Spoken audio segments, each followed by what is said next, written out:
I guess action. Hello. Hey. Hi. Welcome to the first inaugural episode of The Bachelor Boys. Yeah, I'm Jim. I'm Art. And what have we got today, Art? Today we're starting off with a film, Jim. Yeah.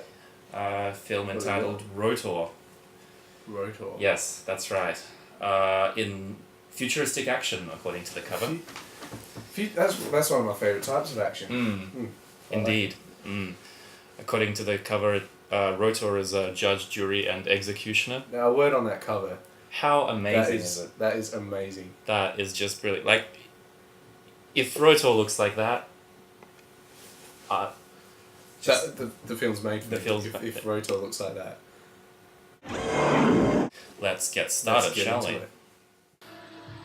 So first of all, what's up with that title, R.O.T.O.R? I mean, they just picked a cool-sounding technological word and wanted to get, some kind of acronym. Robotic Officer Tactical Operation Research.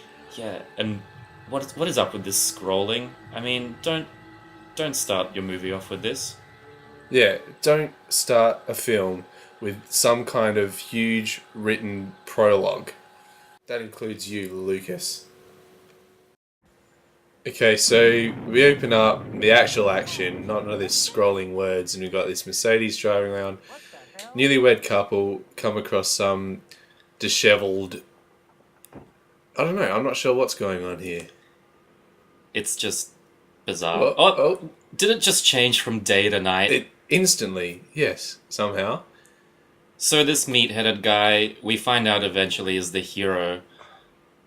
He's done something here to get arrested.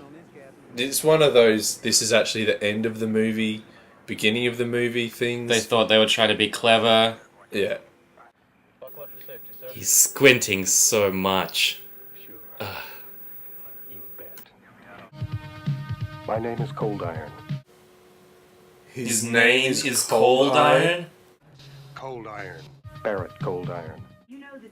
So we find out that Cold Iron is some kind of a doctor or a captain or whatever in the Dallas, Texas Police Robotics Division.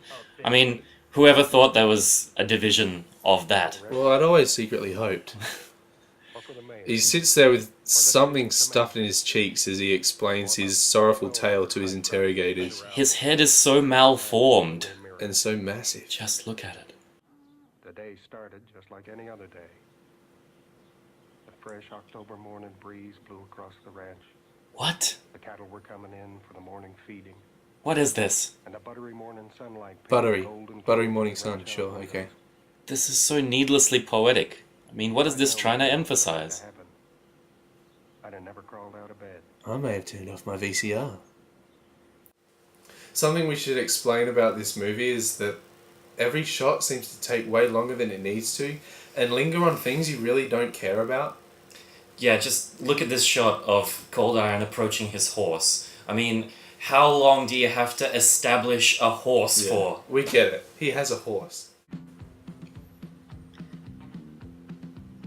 Okay, it's a horse. We get it. He hasn't even left his veranda yet. Oh my god. They're not going to show him walking all the way out to the horse, are they? Please don't. Oh my god. Oh my god. Oh, come on. They thought this was a good idea? Please, just run or something. Hurry up. Now, the shot before this, which took just as long, they established he had a very sugary coffee and some carrots. Now, this is clever. Oh, I see what they did here. And then eat the carrot. Yeah. So I guess because Cold Iron works in robotics, I guess there has to be an annoying comic relief robot named Willard. This time, you just can't get it anywhere like in L.A. Wheat germ and desiccated liver, sir? What for? For my handball game, son. Keen reflexes, super endurance. He's got a hat on. No. Handball. Gee. I got your handball game right here, pal. What? So eventually we're taken to some kind of board meeting where Cold Iron explains R.O.T.O.R, this robotic super cop that he's created. This scene is really surreal because the writer must have been obsessed with a certain 1960s pop band, and he's inserted a whole bunch of really laboured references to them through the whole scene. I mean, just have a look, see if you can spot them. Dr. Brian, Wilson Institute of Hawthorne. Is this what your research has led up to? I'm Dr. Carl, also from Wilson. What's your intent in some little-known alloy? Is there some good vibration to its molecular tonality you can utilize? How can it animate without gears and motors? I mean, I get around, but I've never seen anything like this. Dr. Bruce, Johnston Labs, Zuma Beach. God only knows this is spectacular, but what exactly are we dealing with here? Well, who are we who create such a thing? Heroes and villains? What are you planning, high-tech rock and roll to the rescue of civil law and order?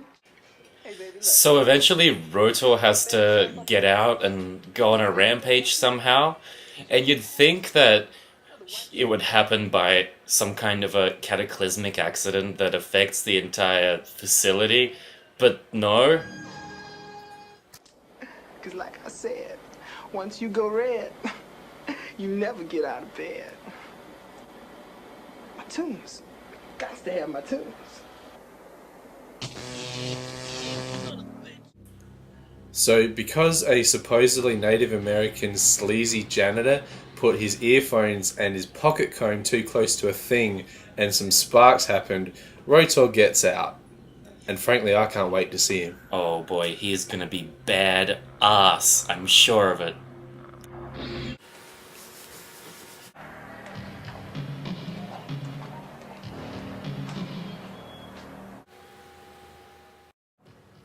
What? He's just a guy? He's just a guy! He's just a guy. Who hates chairs for no apparent Boy, reason. does he hate chairs. He's got a vendetta against them. Now, I can't get over that. This is what he should look like. But he's just a guy!